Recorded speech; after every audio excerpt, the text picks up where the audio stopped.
বোঝে না এমন না, কিন্তু পারিপার্শ্বিক অবস্থার কারণে হয়তো তারা এই যে পারিপার্শ্বিক অবস্থা এখন তৈরি হয়েছে সেই পারিপার্শ্বিক অবস্থার কারণে তারা হয়তো রাজি হয়নি।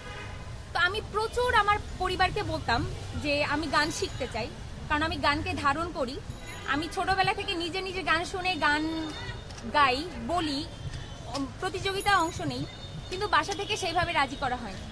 আমার স্কুলে যদি সঙ্গীতের একজন শিক্ষক থাকতেন এবং তিনি যদি আমাকে সঙ্গীত শিক্ষাটা দিতেন, তাহলে আজকে সঙ্গীত বিভাগে আসার আগে সঙ্গীত নিয়ে আমাকে এত দৌড়াদৌড়ি করতে হতো না যে সঙ্গীত বিভাগে আমি পড়তে চাই। অন্যান্য বিশ্ববিদ্যালয়ে পড়ার সুযোগ হওয়ার সত্ত্বেও সঙ্গীত বিভাগে আসছি, কারণ সঙ্গীতকে আমি ধারণ করতে চাই।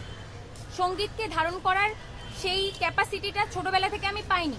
আমি তো চাইবো যে আমার ছোট ভাই বোনেরা সেই ক্যাপাসিটিটা ছোটবেলা থেকে পাক, কিন্তু সেই মাধ্যমটা বহু বছর ধরে সেই প্রক্রিয়াধীন থাকার সত্ত্বেও সেটা বাস্তবায়ন করা হয়নি।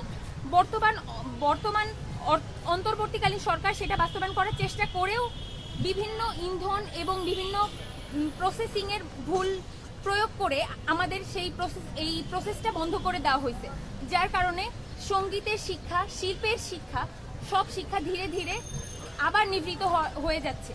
তো এখন আমি যেখানে ভুক্তভোগী হয়েছি, আমি এসে যেখানে সঙ্গীতকে পরিপূর্ণভাবে ধারণ করতে গেলে আমাকে এত কষ্ট করতে হচ্ছে, আমি তো নিশ্চয়ই চাইবো না যে আমার ছোট ভাই বোনগুলো এত কষ্ট করুক।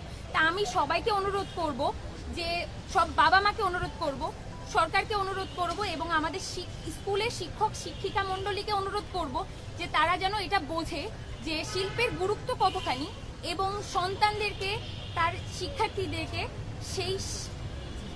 সেই প্রয়োজনীয়তার